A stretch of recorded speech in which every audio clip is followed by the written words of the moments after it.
Formula One philosophy. Back to recap the Austrian Grand Prix. Drama in Austria. Travesty in Austria. Nothing bad has ever come from or happened in Austria. Sean, how are you today? I'm okay. It's Monday. So, there's that. Coming up on a holiday. An ill-timed holiday, but a holiday nonetheless. Yeah. The Wednesday, for all of you who don't know, we're in Canada, and Canada Day is Wednesday. And I don't like to rant about the service industry, but a Wednesday holiday kind of just screws you up for 2 weeks. We had a busy Thursday to Sunday this week, and we're probably going to have another busy Thursday, Sunday next week. We don't know what to expect. The long weekend traffic is always the most unpredictable, like in terms of like foot traffic into your restaurant. So I'm not looking forward to next week after this grueling past week. That's my rant of the day. Well, I think you might get lucky. Because what it seems like is that we didn't get the normal Friday traffic. If there was a holiday Monday, people seem to have skipped Friday and gone up Sunday. Traffic on Sunday was really weird. Interesting. So I think a lot of people went up yesterday to spend the entire week doing whatever they do. So then they'll be coming back next week, which might screw you over on the weekend as well. Oh, yeah. Yeah, our Thursday, Friday was pretty busy. Our Sunday was on and off. Our Saturday was surprising at times. And today was a slow day, but like I'm just exhausted. Anyway, sorry. How's work treating you? Typical. Let's say that. Leave it there. All right. Sean, we got a lot, not much to talk about, but a good amount to go over. Do you have the top 10 in front of you? I, for the life of me, can't go off the top of my head. I know it was George Russell, Max Verstappen, Kimi Antonelli, Oscar Piastri, and Lewis Hamilton. And then I think it might have been Isaac Hadjar, then Charles Leclerc, then Lando Norris. Isaac Hadjar, Charles Leclerc. No, Norris and then Leclerc. So Norris 7th, Leclerc 8th. Yep. Wow. No. Yes. Leclerc 8th, and then Lawson and Lindblad. That's why I forgot about the top 10, because it's forgettable drivers. Especially towards the back. If you believe the rumors from Spain, Lawson's career's done. We'll talk about that later. Yeah. Save it. Our game of the week is over-unders. I have a feeling where... I think you have a feeling where I'm going with that one. I do, yeah. Yeah. Sean, we can't talk about the race without talking about qualifying, right? For those of you who missed this weekend, Max Verstappen crashes on Saturday, setting what would have been the fastest lap before Kimi Antonelli shattered that fastest lap, who was also on 2 purple sectors, if I remember correctly.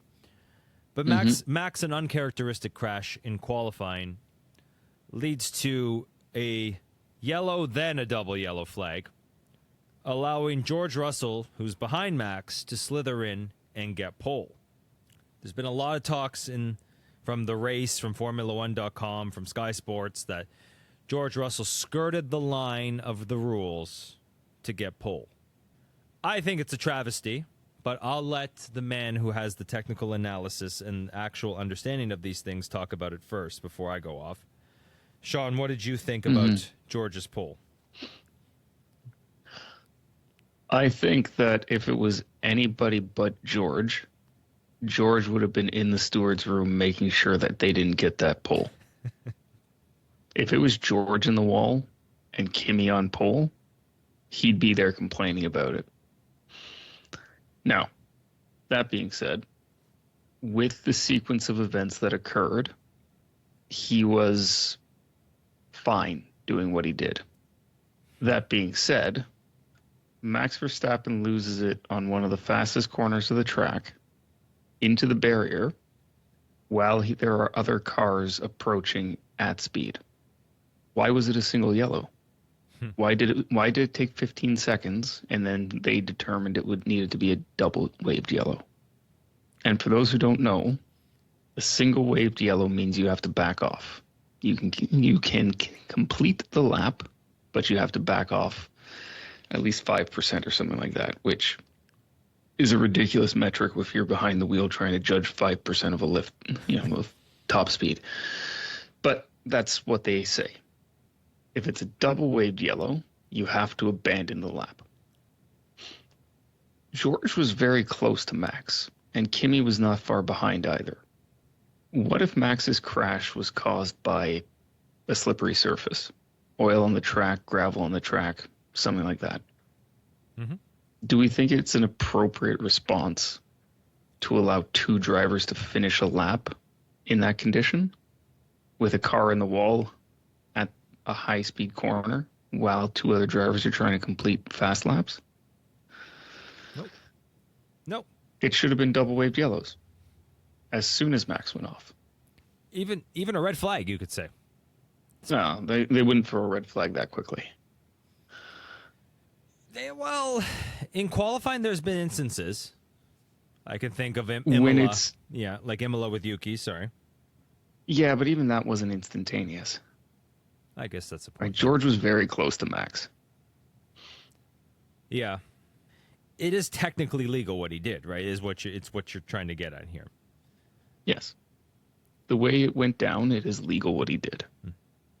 It's just so ridiculous for the guy who's he's president of the Drivers Association, or is that science, or he's a director of some sort? At one point, he was the president of the GPDA. Yes. I don't know if he still is, but yeah. And he's been pushing for safety for years, clarity, consistency. Mm-hmm. This was the most inconsistent nonsense, and it happened to benefit him. And it's ridiculous. Yes. And it's ridiculous. And I'd understand, okay, he got away with one, if he even said he got away with one. What's really getting me is the way he celebrated. I don't know if you've heard his radio onboards. Mm-hmm. It did. That's like he won the championship. Your two biggest rivals couldn't complete a lap, or one chose not to complete a lap. He technically could have, and took responsibility for it, Kimi Antonelli, saying, I shouldn't have lifted. I think he did the right thing. Right, you don't know in a split second what can happen. It's not like there was, a race 2 races ago where people were going into the wall out of nowhere because of a poor surface. Was there? Oh, I'm sorry, Monaco 2026, less than a month ago. So I'm going to try and calm down because I'm in a mood right now. It's Monday here for everybody on a normal schedule. This is the end of my week right now. This is Friday. This is coming home with a wife beater on and a couple of beers in me, ready to just go to town at the next news item I see on TV, ready to throw the converter at the television. But this is nonsense. For the only way he wins this race is if he gets that call. The Mercedes in clear air is the only advantage George Russell has. And it wasn't even much of one. Yeah. Well, we'll get into that in a bit. Like, he did blow 2 10-second leads throughout the race. He wasn't exactly a great driver this weekend. He wasn't in any sense a winner. I think everybody was squabbling with each other, and before you know it, George is just running a decent race. But when is the FIA just going to have some consistency? I think that's a rhetorical question by the look on your face. Yeah. And we talked about this in Mexico last year, right? With Sainz's DNF late in the race where he was tucked in behind the barricade and it took them forever to sort out what was going on. The FIA doesn't technically run the marshals. So right. I don't know that this is the case. But I'm thinking there may have been a discrepancy between what the marshals interpreted versus what the FIA wanted. If I was in the FIA room and I saw that accident in that area with those cars as close as they were, you would want it to be a double waved yellow, everybody backing off and abandoning the lap, because you cannot put fast cars through that corner at speed with a car in that position. Because where Max went off, is frankly the most likely place for a car to go off. So if another car is going to get caught out and go off, they're going to end up in the same spot as Max. And that's not what you want. Now, Max didn't go off because it was a slippery condition. He went off because of a car failure. But the point stands. He went off right at the point where the straight mode goes into cornering mode. So you're supposed to go back to full downforce at the apex effectively. And the car didn't, and he was off. So if another car were to lose it, that's the most likely spot to lose it at in that corner, which puts them right in the wall with Max. Yeah. That's not a safe situation. Nobody should have been allowed to complete a lap. No. Which then we'd be complaining about the nonsense and, all this other shit about red flags and what does that mean for pole laps. But that is the nature of racing. If it's unsafe, it's unsafe. Right. And that's a good point. Definitely someone like me would be complaining either way. This is the nature of sport. That you can never make anybody happy. You just need to make the right, need to make a tough decision in the moment. Mm-hmm. And it sounds like nobody wanted to do it. And I wonder if there's this underlying subconscious, I feel sorry for George in the moment. We don't want to stop his lap. He's already been screwed a bunch of times in their mind. Oh, a bad pit stop in Japan. Yeah, he still wasn't winning that race. Oh, he DNF'd in Canada. Looks like it might have been his fault. They don't want to influence a title fight, but by doing so, they influence a title fight. Could it be a case of that, of everybody's just like, oh, what do we do? Oh, what's the right choice? Then they just freeze in the moment. I'm trying to play devil's advocate here. Yeah, and I understand it. Ultimately, we can't change it. We can complain about it all we want. The thing that irritates me the most is people now jumping back on the George bandwagon. Oh, yes. Oh, he got pole. He executed a flawless race. No, he didn't. He lucked out into a pole, and he did not run a flawless race. So this was not George coming back. This was George getting very lucky. The headline on the Score and Sky Sports, which is their subsidiary, was title race heats up with George's win. He's 40 points behind. Which is not that much at this point in the season, but it's not. Yeah, the title, the race for second is heating up. Because him and Lewis are 6 points apart. I understand what you're saying.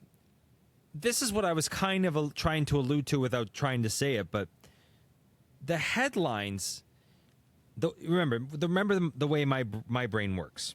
We talked about this a couple races ago. Narratives are so important to the people who run the media, to people who run sports. They want to create a narrative. They want to create a story for us. And they think if they make the narrative so repetitive, or they use the narrative in such a repetitive way, that it might almost come true. They want us to believe that George is making a comeback so that this title fight drags on. It's exciting. You're captivated. You're watching. But did they help George to get that headline? I'm wondering, because, you know what I mean? The headline tells the whole story without telling the story. That's I'm going conspiratorial right here.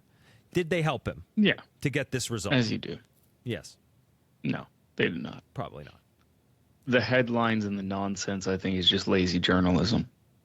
Just like with any news outlet these days, journalists are increasingly lazy.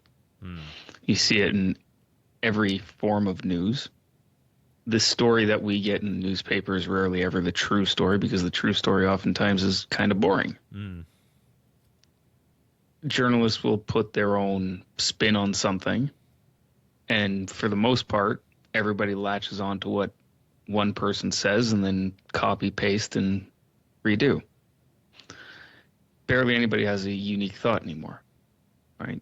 The most unique thing we get is the gossip that may or may not be true, just because somebody said, oh, I heard this, or so-and-so is at this location talking to that person, so it must be this. and then 10 news outlets take that, copy it verbatim, and then that becomes the narrative. It's not necessarily malice, it's stupidity and laziness. So it's much easier to write a headline that the title fight is heating up because George had a good weekend. But yeah. Which is not the case. Yes. George got really fucking lucky. Correct. Yeah, that's why you can't talk about this race without talking about qualifying and everything that came from that. George is nowhere. I don't even think he comes on the podium if he doesn't get that. The way the race was going, it would have been tight. Didn't. Yeah. Well, if you look at it, if you looked at qualifying, Hamilton got bailed out by that too, because he set a bad lap at his final Q3 run. So did Leclerc. Wasn't that good. I think he was less than a tenth up or just over a tenth up on Lewis. And then Antonelli and Verstappen were about to set some flying laps, and George probably would have been third or fourth at best. Yeah, so he really got lucky. And then the way he ran his race, if he was caught behind the people that Kimi was caught behind, he would have been way out of nowhere. Kimi really came alive, and nobody talked about it in the media. He erased a 13-second lap and almost it was 13-second gaps from George. Mm-hmm. Yeah, and he came back after fucking up half the first lap. Yes. Right, I think he was down 3 positions or something like that off the start. Yeah, he went off twice. Off the or 3 different times it might even been. Yeah. Yeah. So when we look at the race, George really never pulled away. Never pulled the gap like others have this year. There was after I think before the second pit stop or right after George took his second pit stop, he was on the radio because he was behind Antonelli and Verstappen was leading, saying, "Oh, if we just keep Antonelli out extending, Verstappen's going to extend." That's another George coded message to let me pass Antonelli. Pull him in so I don't have to pass him. Get him out of my way. Well, if you're really faster than him, then get by him. Right? The way the race panned out, without somebody doing something drastic, George was always going to end up back in the lead. The gaps were not big enough for anybody to get or pull out a safety car, or not a safety car, a pit stop distance from the guy behind them. It's a short lap. It's hard to gain time across a short lap. So George was always going to end up back in first. The issue was he could not manage to maintain a strong pace. Antonelli was pumping in fastest laps all race. Mm-hmm. Verstappen was able to put in good laps consistently. George basically ran the same time start to finish, more or less. So I don't know if that's that he was trying to overmanage the tires or if he couldn't manage them and they were going to shit. But he didn't have the pace. Right? Like you said, he blew 2 10-second gaps. I think Verstappen needed 2 more laps and he would have been on him. Yes. No, like I saw at times Piastri, fastest lap. Everybody but George. And it was just all the squabbling behind him, I think, just bailed him out. And the talk is that Red Bull messed up the strategy for Max by leaving him out an extra 6 laps, allowing George to clear some time back on with fresher tires. I don't know that they did blow the strategy. I think they had the right idea. They just like you said, ran out of time. Could they have done 4 laps instead? Could they have done 3 laps? Would it really have made a difference? I think the thinking is if they had pulled him in the lap after, then he would have had more time to close that gap, potentially giving him the extra 2 laps that he needed. But I think if you watch that portion, the last portion of the race, the big chunks that Max takes out of him come at the end. When Russell's tires are dead. Russell ran 5 laps longer on those tires. If they had pitted Max 1 lap after, he probably would have gotten much closer to Russell by the end, but they both would have been on equally degraded tires, and there probably would have been a lot more fighting in the last couple laps, which would have been exciting for us, but in true Austria fashion would have ended up with somebody running into somebody. Right? We've seen that multiple times. Mm-hmm. So it would have been exciting, but I think if they had pulled him in earlier, that's what would have gotten, and it wouldn't have been certain that either of them comes out of it.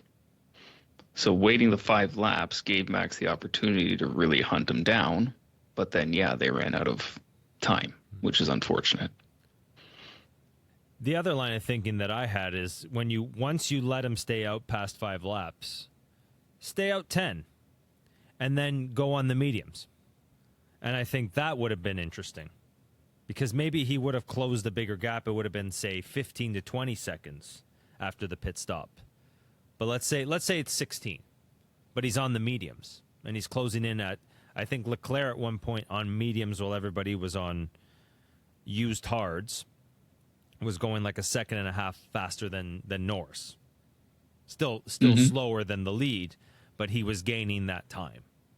Yeah, Max is 15 seconds behind, but he's on mediums, and he's gaining a second and a half a lap. That could have been interesting. Did Max do a 2-stop or a 3? He ended up doing 2. 2. So he was what, medium, hard? Yes. So he could have gone medium, hard, long stint, medium. Really push. Yeah. I'm trying to think. I don't know the tire allocation on the top of my head, but he may not have had a new medium. Yeah, I think they said something about Max the way the reason why, and everybody remembers qualifying, Max almost got knocked out in Q2 was to save some tires for him. He might have had an extra medium. He might have had one extra medium. Then that would have been a better situation. The track was hot and the tires were falling off, but nobody seemed to really struggle too much, per se. There's a lot of complaining, but the times were pretty consistent. And we saw, who was it? Someone went pretty long on a medium. I want to say, they were saying like 25 laps. I think someone went 32, 34. Might have been Alonso, might have been. It was definitely a back marker. I know what you're talking about. Alonso or Albon? It wasn't. I want to say it was. No, Albon was out. Oh, yeah. Wasn't right. he? Or no, Albon finished. Sainz went out. Alonso you can't really use as a benchmark because they're so slow. The tires would have lasted all race. 3 seconds back in qualifying. Jesus fuck. Yeah, I can't remember off the top of my head, but yeah, no, but that's a good point. If he had the mediums, that may have been, leave him out for 6 or 7 laps and let him run the rest of it on the medium. Yeah, it seemed like this has been typical of Red Bull since 2024. They have an idea, they see where it's going, they get a little skittish, and they get conservative and just try and use Max to make up the difference. I think they should have stuck to it. Yeah. What you can do, as you always say to me, nothing you can do now. No, except bitch about it on the internet. That's what I'm here for, Sean. Ferrari. Big upgrades this weekend. All for naught, or are they thinking long term? As they were probably the biggest flop of the weekend, if you ask me. Yeah, and I've been thinking about this. Ferrari do something on their engines that don't favor really hot races like this. So Spain was really hot, and you're going to say, okay, but Spain was really hot and they were good. If you look at all the Ferrari-powered teams, they were absolutely abysmal. Ferrari fell flat. Haas was outside the points, consistently no hope. And Cadillac, both drivers failed within 5 laps? I think, if that. I think their problems were not engine-related, but surely their performance was not helped by the Ferrari engine this week. We talked in preseason about Ferrari using steel cylinder heads. That turns out to be a bid for Ferrari to run the engine hotter. Most of these engines operate around 120 degrees or 120. Ferrari likes to run the engine around 130. In theory, it should make it more efficient, And because they run it hotter, don't need to they don't need as much cooling. So they've got a smaller air to water, or sorry, water to air heat exchanger for the intake, and they've got less engine cooling, which technically takes weight out of the car. Okay. But when the air temperature is close to 40 degrees, the track temperature is 50 degrees, and the engine is running that hot, it becomes a lot harder to control that higher temperature with smaller units. So if you think of everybody as being potentially overcooled, Ferrari is undercooled. And then when you get an outlier like Austria with an extremely high ambient temperature, the engine doesn't like it. And when you push past that point, that ideal operating point, into a higher temperature, that's when you start losing a lot of performance. Top that off with a smaller turbo that doesn't have the power to stretch down the longer straights and the high-speed corners, you get what we saw. Ferraris can't perform. Wow. Is it a sense that the car is working too hard to cool itself down? It can't give the power it needs? Is that is that layman's terms for what you're saying? The car is designed to run hotter, so they've taken some of the cooling out of it because they don't need to cool it that much. So now when it's too hot, it can't cool down. And then when it can't cool down, these engines are extremely intelligent. It will start backing off to save itself. So it starts... Mode TS, as we saw. No. Yeah, then give to Lewis Hamilton in the race. Yeah. Yeah. That very well could have been a thermal safety mode. But also just on its own, the efficiency in the way that the fuel burns is not going to be the same if the cylinder's too hot. It's going to start igniting earlier, which then doesn't allow the power to transfer, and all sorts of fun thermodynamic issues happen. So I think that's part of what was going on, because none of the Ferrari-powered teams seemed happy this weekend. Interesting. Nobody else is talking about that. That's a Sean original right there. Because that's a boring thing to talk about, Nick. It's not a flashy headline. All right. I'll give you a flashy headline. I've had this rant in my head, and I might do this. I might do like a YouTube video where I show my face. Oh, God. But we talked about before this race, we said after Barcelona, Lewis Hamilton, this is probably the most important race of his season for the title fight. And it's a shame that he didn't really come to play this weekend. Could be for the reasons like you said, could be because he didn't take it seriously enough. But I hope he really takes the rest of this season seriously, because he owes us this title fight.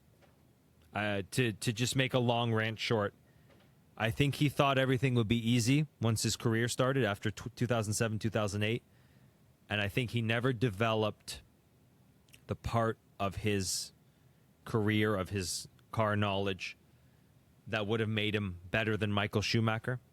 And he should have been better than Michael Schumacher in that way. He had everything in front of him. He had all the information in front of him. He just refused to do it because he thought it'd be easier. He thought it was just all the engineer should make my car, I should race. And he never thought to take that next step. And I think this year, and especially last year, he realized he had to. And now, if he can bring it all together and win this title, he'll take another step, in my eyes. He might even be the best if he can win this title by bringing this team to rally around him and help him with development. He owes us this title is the focal point of my presentation. I understand what you're trying to say. Yes. And it's a shame. And I hope they have something. The reason I ask why maybe they're going long term, I hope they have something in store for Great Britain. I hope they really come to play in that race. I mean, let's hope for some proper British weather. Ooh. Then I think that Ferrari would be something. Interesting. I don't know. I think the heat wave's done in Europe, so we could be. We're about to get it, and so we could see some rain in England. Who knows? Doesn't even have to be rain. just like 22, 23 degrees, then I think that Ferrari comes back to life. Let's hope so. Another meh weekend from McLaren. Is this just who they are this year? I think so. But sorry, let me touch on one other thing. Okay. I think Lewis ended up where he was because Ferrari went back to strategizing like Ferrari. They pulled him in for that soft set of tires at the VSC. If they hadn't reacted to that VSC in that way and kept him on a normal strategy, I think he would have been higher. Oh, wow. Potentially on the podium. That it made sense in the moment to try something, but I think they were a little bold from what happened in Spain, and it just wasn't the weekend for that. So they just copied their homework without thinking the situation through. Yeah, and I don't necessarily blame them for it because you do have to react promptly, so I'll give it to them for reacting promptly. But I think it was the wrong call. I think if they had left him out there and kept him on the normal strategy, like everybody else was, he would have been up there with Verstappen and Antonelli and George. That's a bold take. Because he wasn't exact. Because they were both passed pretty early. So I don't know. I don't know if I agree with that. I guess we'll never know. No, we won't. No. Okay, McLaren. Yeah, what's going on with them? Is this it? I think potentially McLaren is scared of penalties. Oh, yeah, battery. Yeah. There was a Mercedes upgrade available to all teams this weekend for the electronics. McLaren specifically did not take it because if they took it for Lando, he would have gotten a penalty. Oh, wow. So he will eventually have to take that because he will lose this battery. And if they've released this upgrade for all the teams and this early on, it is a reliability upgrade.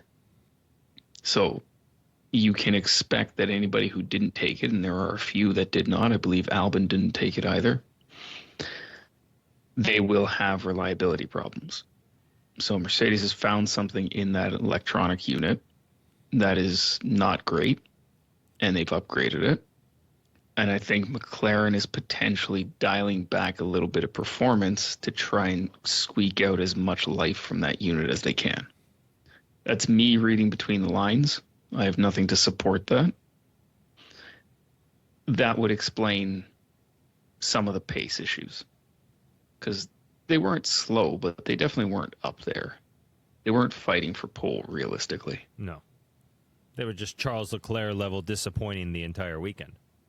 Yeah, I mean, Piastri got himself stuck in there, but didn't really challenge, let's say. No, he was outside looking in at all times. But it was a decent fourth considering where they were. Yes. So that means a high power, poor battery charging track like Silverstone might cause a lot of problems for a team looking to save their batteries as much as possible. Yeah. Mm-hmm. Yeah, good. You a gambling man? Not particularly. I was going to say, let's put all our money in on McLaren does not finish in Britain. Sorry, I interrupted you. No, I was going to say, do you recall if Silverstone tends to be bumpy? Didn't they just resurface it? I don't know. I think they did in 2024. Because if it's high power density, lots of discharge, recharge, and it's bumpy, that's kind of a nightmare for electronic systems. Will we see Gabriel Bortoleto and Nico Hulkenberg on the podium then when everybody else doesn't finish? No, because they won't finish either. Valtteri Bottas for the win? Oh, they definitely won't finish. Anything else you want to talk about before we go on to our game of the week? The Mercedes engine really looks like a bit of a reliability nightmare. We've seen these electronic issues, and I don't know if you heard Sainz's engine fail, but that failed in a big way. Yeah. Just kind of like made like a high-pitched sound as it went out. That was all of the insides leaving the engine. Lost its That's soul. what that sounds like. Yeah, pretty much. And you can see it when they pushed him back from where he stopped on the start-finish straight. There was a giant puddle of oil under the car. Oh my God. So that thing turned itself inside out pretty good. So will we see the field at the top level out because of major reliability problems throughout the season for Mercedes? Do you think this gets worse? Yes. Wow. Reliability is a normal distribution, right? What we are seeing, like what we saw with Lando and the electronics early in the season, is the 5% at the front. The 90% in the middle are what we will see go to, probably this time in the calendar. Huh. We saw the early failures. Now we're going to start seeing end-of-life failures for the unit. And one or two people might get lucky and stretch it to the end of the season without a failure. But now we're going to start seeing some pretty consistent Mercedes failures, I think. Wow. Unless they get on top of it and start taking new components. Right? Because they only have, I believe it's 3 engines. So they're trying to stretch all these engines as far as they can to not get penalties. But I think someone's going to have to realize that whether the engine's dead or not, you're going to have to take a penalty to get another engine in the pool, because I don't think the Mercedes engines are going to last 3 units per car. And in the midst of a title fight, is there gonna be some jockeying to make sure that no one gets, say, a penalty or a 5-place grid penalty before the other person does? Will they all take it at the same time? Will George want Kimi and him to have the same type of allocation? So that means they take grid penalties at the same time. Will there be stuff like that? That's where I think Toto's going to step in and tell George to go fuck himself, because Toto is not going to risk having both cars out of the points. So I doubt any team will want to stack both cars up to get penalties. Williams might, because they might get to Spa and say, screw it, we're probably not going to be there anyway, so both cars will take another engine. But at the front, I don't think anybody's going to risk it. Even to the level of McLaren, I don't think they're going to risk taking penalties on both cars to try and get ahead later. I want to just go back before we get to the game. Why do you think no one pushed to get George penalized after qualifying? You know what I mean? Why to get his lap taken away? What are they scared of? I don't think anybody's scared of anything. I think we don't have the agitators in the grid anymore. I think Flavio is hand in hand with Toto, because he would be the only real agitator on the grid at this point. But he's got a Mercedes engine. He wants more out of that, so he's going to partner with Toto. Horner's gone. Yeah. Mekis is trying to rebuild the team and doesn't want to get involved in the fighting.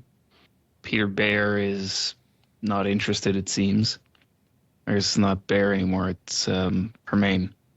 Yes. Matteo Bonatto doesn't want to be team principal. Graham Loden is just trying to keep the cars on the track. Adrian Newey is too busy building an upgrade. We're missing Fred Vasseur. But whether George got penalized or not, Hamilton and Leclerc probably weren't going to qualify well. Who's left? Zach Brown? Zach might. But I think it was one of these, when you look at it by the book, he didn't do anything wrong. So there really wasn't anything to complain about. If anything, go after the FIA. But what is that going to do? We do need a Christian Horner-like backhanded comment to the media. We do. Just to get people thinking, and that would have got George in his head. But did you hear Max's comment? Yeah, go flat out on the yellow. Yeah, I just heard that. That was funny. Good for him. Mm-hmm. But I texted you as after qualifying. I think Max has checked out. Like, it might just be an internal issue, like we saw in Australia, that spun him out, or he made a mistake. But it just doesn't seem like there's that feisty Max anymore, does there? He doesn't. He cares, but he doesn't care as much as he did. Yeah, I won't argue that. I might argue that the reasoning for it is different than you think it is. I think it's that he genuinely does not enjoy this level of car. So he's on track and he knows he has to be competitive because he's on track, so he'll do it. But if he's not feeling the same way that he was and doesn't know, not that he doesn't know how to, just his driving style isn't getting on top of the car the same way that it used to. Maybe he is. Maybe that's the reason why, but I don't think it's anything more than that. Hear me out on this. It's like the Terminator having feelings for John Connor. It has a program, like you said. When it gets on track, it needs to be competitive. But it's starting to feel things that are different, right? I actually want to do this type of racing, and it's making the internals of this machine act differently at times. Okay, I'll let you have that one. I agree with that. I think you're right. And that's why I don't really pay much attention to the stories that his people have been talking to McLaren. Oh, no. I'm sure they have been. I don't see that going anywhere. Because why would you want to go to McLaren? Realistically, they might be talking to Zach Brown to get him in a hypercar seat for next year. That's right. McLaren's program starts in 27, doesn't it? No, they're currently in there. Are they? Oh. I believe. I might be wrong. No, I think you're right. 27. It's Genesis that's in there this year. Mm. So maybe that's what it is. Because I was listening to Coulthard and Buxton today, and I think Coulthard had the best take on it. We've talked about it before as well. Where's he going? Yeah. There is no available seat for him. No available seat that makes sense. Yeah. And yes, if Verstappen were to find himself without a seat for whatever reason, and he was made available to these teams, I'm sure they would go out of their way to try and get him. But to have to pay and accommodate what Verstappen demands when you have two drivers that are already committed and willing to do what you need, right? Like if we look at Hamilton and Leclerc, Russell and Kimi, Norris and Piastri, right? Those are the three teams that he is most likely to have any sort of real chance at. They would have to buy out the existing contracts, plus likely buy out Max's contract from Red Bull. And then he's not going to do the press tour that you want. He's not going to do all the filming days and this and that and all the other shit because he doesn't have to do that at Red Bull. He does the bare minimum at Red Bull because he hates doing that shit.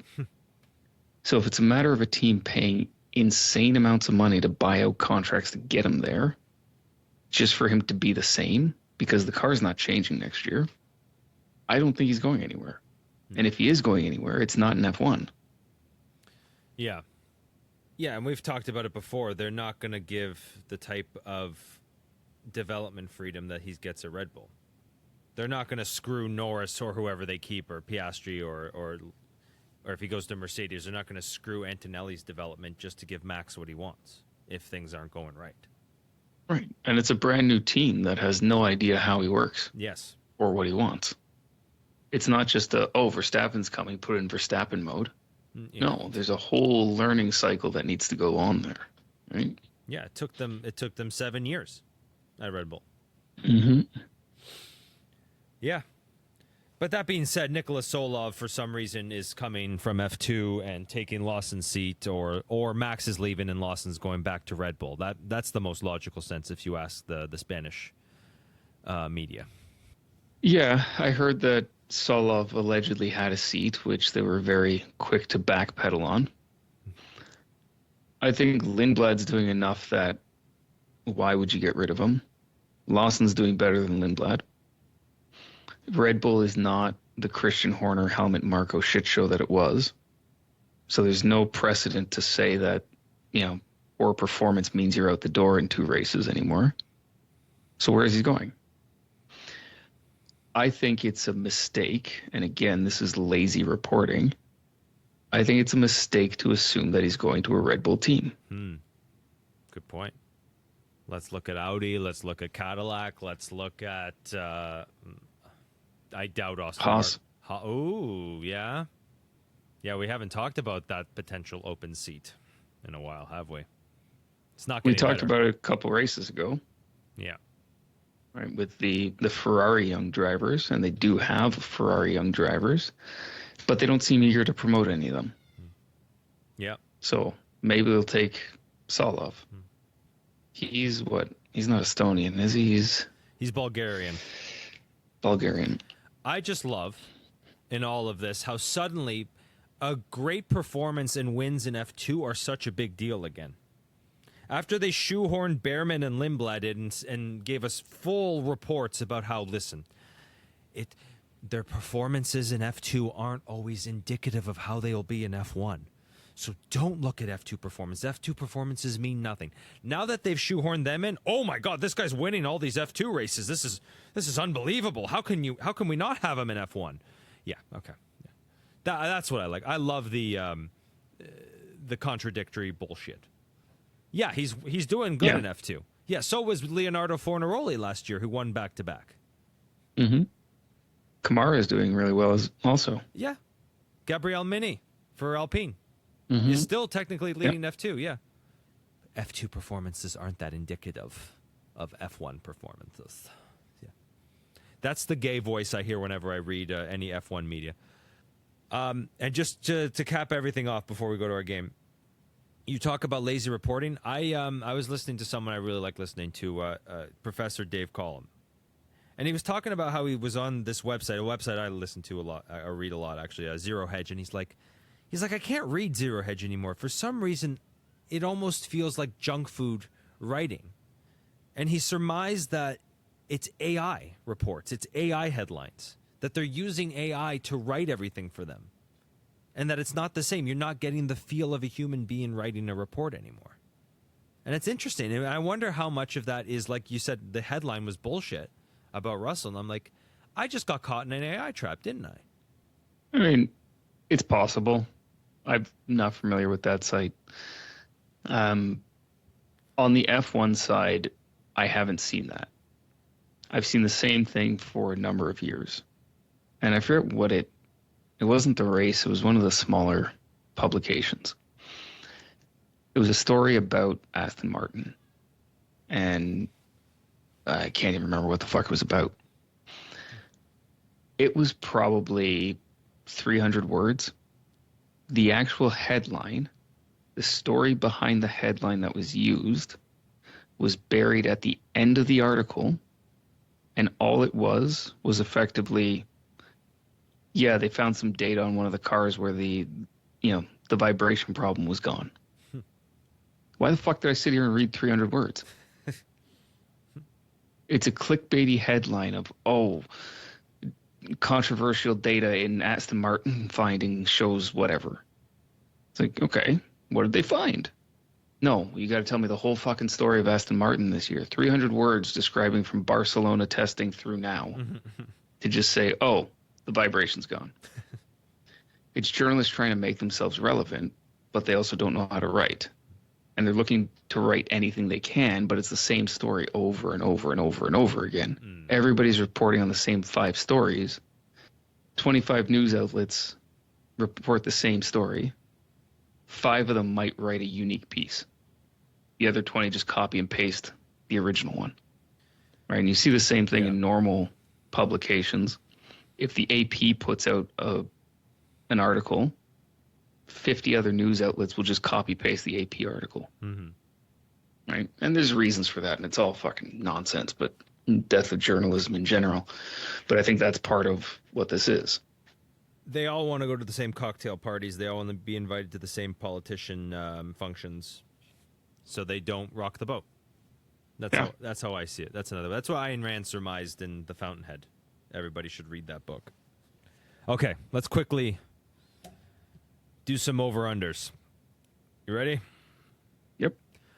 Over-under 5 wins for George Russell. We got a lot of races left, don't we? Yeah, unfortunately. You can push. I'll push that one. Yeah.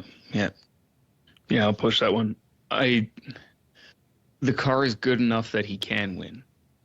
And Kimi, I think, with the reliability and everything else, George has had his share of reliability woes. Kimi's about to hit some of his own. Then the unpredictability of the young talent. So I think George gets lucky and sneaks out a couple, but I think Hamilton or Verstappen come back to play at some point as well. Yeah, I completely agree with that last part, and that's why I'm going under. He's not going to get a fluke freak incident every weekend, is he? Well, he might in Silverstone, if there's ever a place like we saw last year. But I'm still going under. I don't see it anymore. He's just not that good. There's too many drivers that are getting used to these regulations. Verstappen's coming back into play. Hamilton looks alive again. Antonelli just looks unstoppable. He's the fastest man on track every weekend. Mm-hmm. He might get 4, but I don't know if he gets much more than that. Okay. All right. Over under P4 in the Drivers' Championship for Max. He's 7 right now? He's 7th, but he's only 8 points behind Oscar Piastri in 4th. Oh. I got shocked by that too when I saw that today. Yeah, wow. The upper mid pack is very tight. Holy shit. Yeah, him and Leclerc I think are at 73, or Leclerc's at 73, Max is at 71, Piastri's at 79. Max is 73. Oh, they're tied. Norris and Leclerc is 79. After Piastri has 80 points. Leclerc and Norris have 79. Oh, so Max is only 7 points behind Piastri. Yeah. Wow. After all that, Max is only 6 points behind Leclerc. Mm-hmm. That's amazing. Yep, That's points, amazing. Yeah. Fuck Charles Leclerc. Yeah, what do you got for Max? You think he can do that? I think he can definitely do that. If the engine holds up and they keep a reasonable development pace, I think he can get to 4th place. No problem. You'll go over? Yeah. Wow. Especially if Hamilton falls off. Which is a real big possibility, but I'm gonna switch things up, and I'm gonna push. I think 4th is about right. I think we're gonna see the top 3 break away. Because Max can't make 2 straight 100-point comebacks. Can he? Why not? Can he? He had almost 2 straight seasons of wins, right? Yeah. He can do whatever the fuck he wants at this point. I know. I'll bet against it, but it won't surprise me.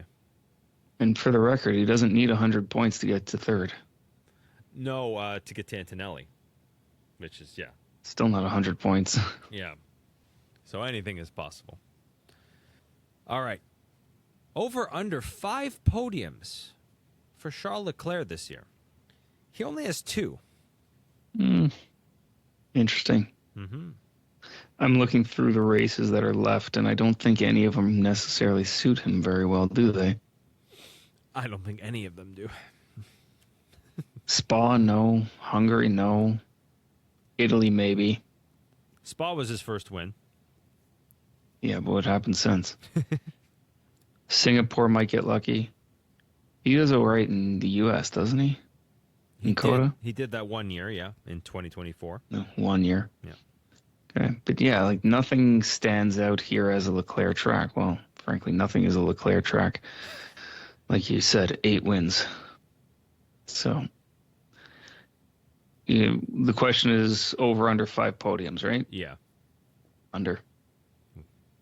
You might get 1 or 2 more, but I think that's it.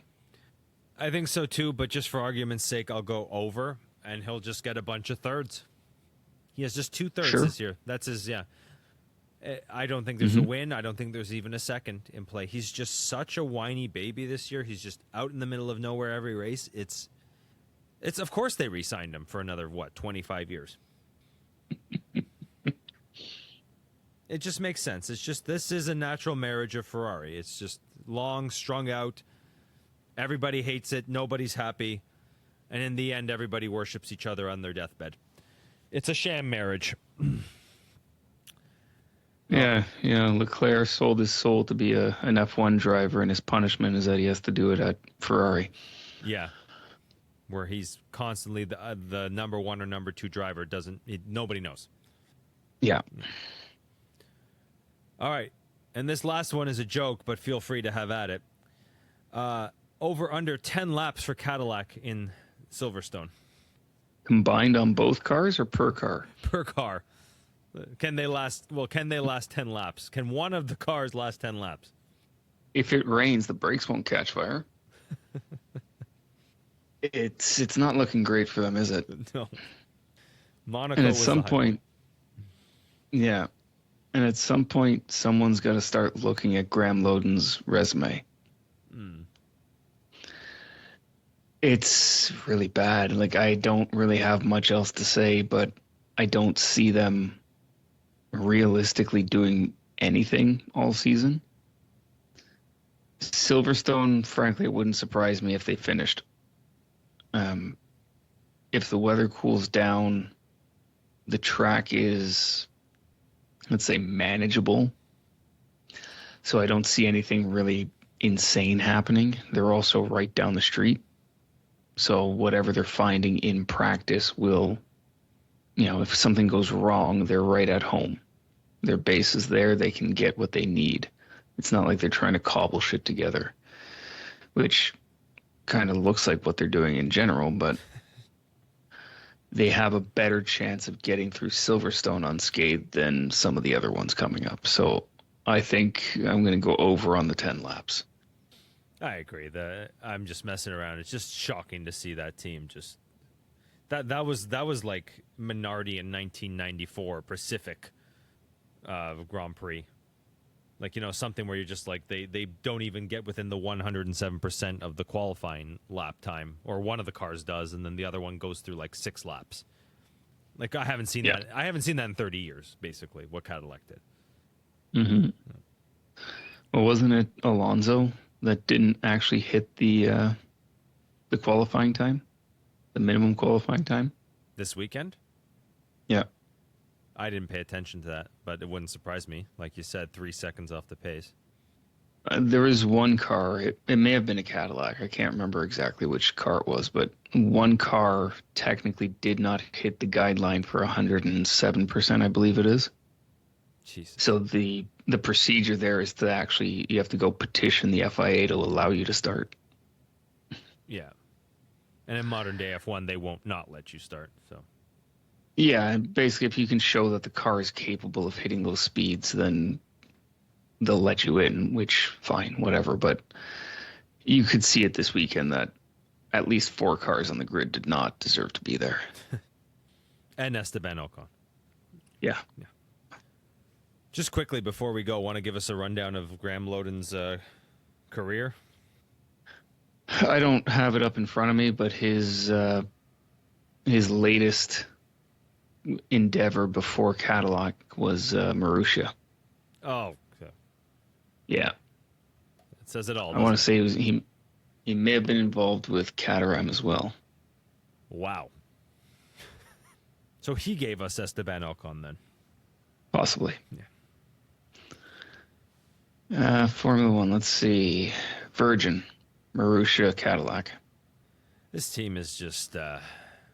they're one of the bigger disappointments to me because I expect them to be sneakily good. I expected them to be an Audi, essentially. And Especially with the decent engine. Like, yes. Come on. And decent drivers.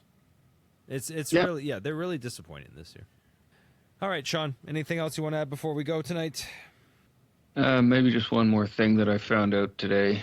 The turnaround in Max Verstappen's pace appears to be due to Sebastian Buemi. He is Red Bull's sim driver. So after Friday practice, apparently Buemi was in the simulator all night, just hammering out laps and trying setups. And that's what did it for them. They got the correlation down in the simulator, and then they were able to give Max what he needed. So that's an example of how those things can turn around.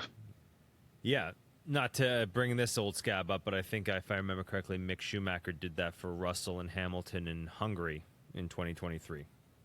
Mm-hmm. Yeah. Yeah. And this goes back to George Russell being AI and having to copy other people's homeworks, because that's basically what Fred Vesti's been doing the last 3 years or last 2 years. Yeah, but he doesn't show it in the practice sessions he gets, Vesti. I think he should start showing more. I think he should start going for it. I saw him, like, it was in Barcelona. I think he did free practice 1. He was down in 15th in George's car. Yeah, I mean, these young driver sessions, they usually don't give them full power, and they, most of the time they strap a big aero rake on for them, which you're not doing performance runs with an aero rake. So these guys, if you're lucky, they'll get a lap or two at the end to try and do something, but they usually don't allow them to push all out. Makes sense. You don't want to mess with the bull's car, right, so to speak. You don't want the main guy's car getting fucked around with. So you don't want a Kimi Antonelli. Yeah. No, that's okay actually, because he had the top speed of the weekend. It was okay because it was Antonelli and he was going to be in the car no matter what, right? Yeah. Fred Vesti honestly doesn't have a chance. So yeah, in hindsight, that was the right thing to do. With Kimmy, go out there, try it, and if you crash, we got your back. It was the right thing to do. Yeah, at least he didn't have to pay for it. Nico Rosberg had to pay for the damage in Austria when him and Hamilton collided. Yeah, Nico Rosberg had to pay for his entire career because he was never that fucking good. Sorry. I don't know where that came from. There's the converter thrown at the goddamn TV. This ain't my country no more. All right. And on that note. Sean, you have yourself a good night. Thanks, Nick. You too. Good night, everybody. Good night.